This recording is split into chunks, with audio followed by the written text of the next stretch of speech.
So, Chris, both the White House and Secretary Hegseth are now claiming there were no war plans that were texted, even though the NSC says the text chain is authentic. So I want to play what the reporter who had inadvertently got them, Jeffrey Goldberg, had to say about it.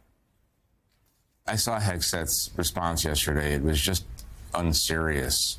Obviously, this would, by the standard vernacular understanding of what war plan means, it was at 1:45, this is going to happen. At 1:52, this is going to happen. Then this happens. Then that happens. And then we do this. And then we do that. Okay, so both Tulsi Gabbard and Director Ratcliffe tried to argue again. No classified information was exchanged. Is this an argument over semantics? It is not.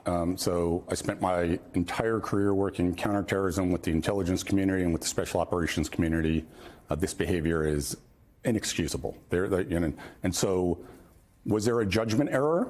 Did they somehow have some justification for creating this signal chat because they were trying to overcome, people being separated for other reasons? Perhaps, but it was the wrong thing to do. And I will tell you, a member of the intelligence community or the military, if they had done something similar, would be removed from their command, they would be charged, they would lose their security clearance. So the president saying he learned a lesson is not what would happen?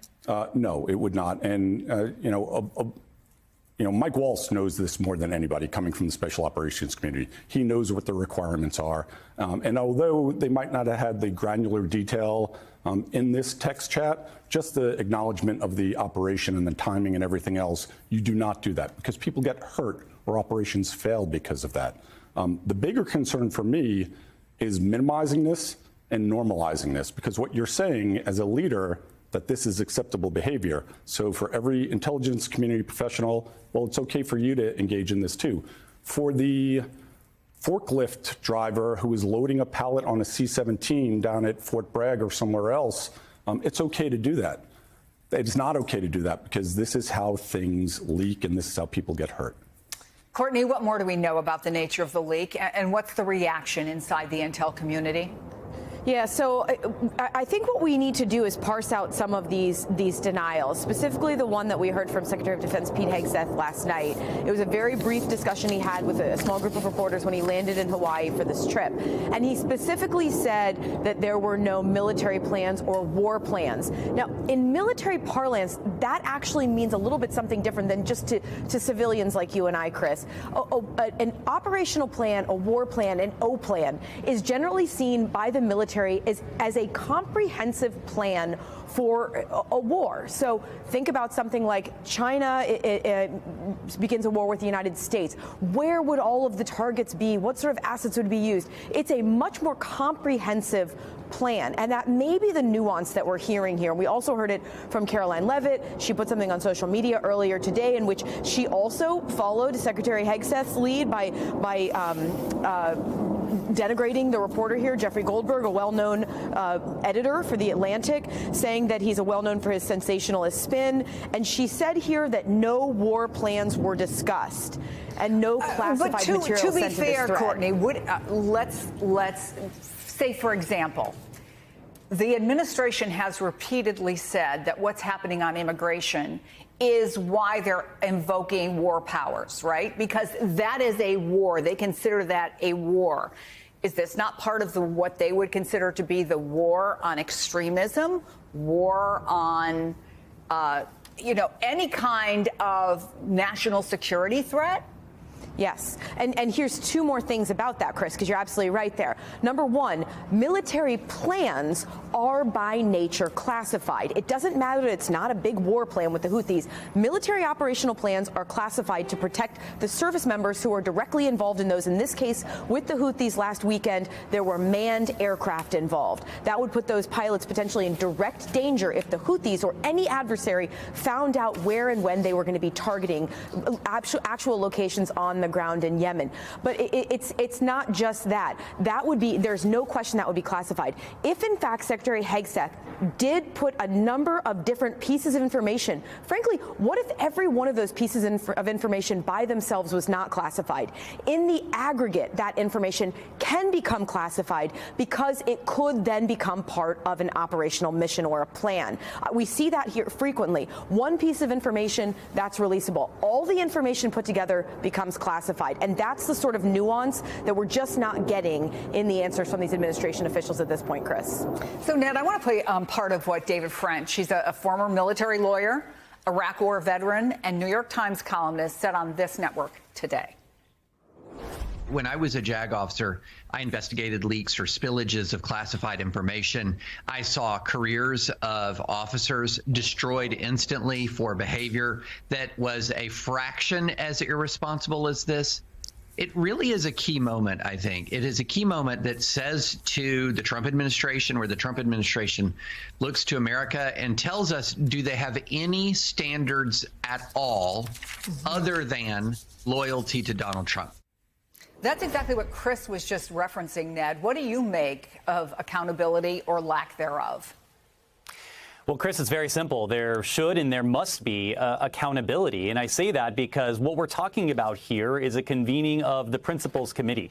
The Principals Committee is really the apex of the national security decision-making process, the forum in which the most consequential, the most complex, and yes, the most sensitive issues of our national security, to include war and peace, like this one here, are deliberated and ultimately decided. Chris, we're hearing from the administration this notion that, oh, this is just a simple issue of somebody fat fingering in the wrong number. That is not the original sin here. There are multiple compounding sins here, and sure, that may be one of them. The original sin here was holding this conversation over a commercial application, Signal, outside of the Situation Room, not on a top secret code word special access basis, but on an unclassified basis, and pretending like that is an appropriate thing to do.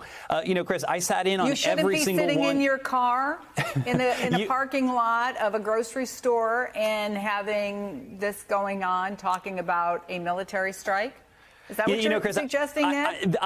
You read my mind, Chris. I sat in on every single one of the principal committee meetings during my last job in the administration. And speaking to colleagues who were there with me, heads are exploding, and for very good reason, that the people at the top of our national security environment could be this boneheaded. Chris, one last point here.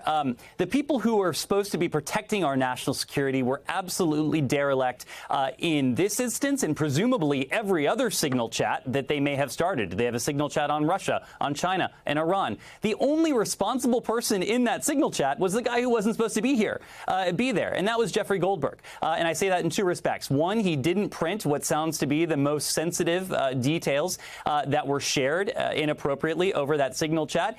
And two, by exposing this practice, Jeffrey Goldberg may have done more than all of those people combined to protect our national security if it prevents them from doing this again. There are no higher value intelligence targets the world over than the Vice President, the Secretary of State, the Secretary of Defense, the CIA Director, the DNI, and the list goes on. And if Jeffrey Goldberg and his reporting are going to prevent them from doing this again, that is a very good thing for our national security.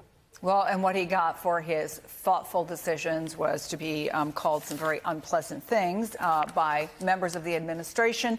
Chris, obviously, and you mentioned it, the reason that there are laws in place, the reason that JAG officers prosecute is because lives are on the line. American lives are on the line when things get into hands. So let me ask you, what could be the ripple effect internationally? And I mean that on two fronts. Relationships with countries that share intelligence with us, well, they start to wonder, is it safe? But also bad actors who want nothing more than to get this kind of information. Yeah, I think those are two great points to make in the two buckets. Our close allies, today's hearing was supposed to be talking about the complexity of the threats around the world, many of which we need to partner with close allies to defeat, counterterrorism being one of them, but great power competition against Russia, China, and other near-peer adversaries like Iran and the axis of resistance. So we need partnerships. They will not trust us for a variety of reasons, but now because we can't safeguard classified information. That's problematic. On the foreign counterintelligence threat, adversaries like Russia and China, are capable of collecting this information. So whether it's on an operation or an upcoming negotiation, they will be privy to information if it's shared so loosely, as will some of our other allies that also seek to gather information before going into negotiations with us. So it's this lackadaisical approach to security. All of this should have been done, this PC should have been done in person, or at the very least, on secure TS system, top secret systems, and dialing to the White House Situation Room.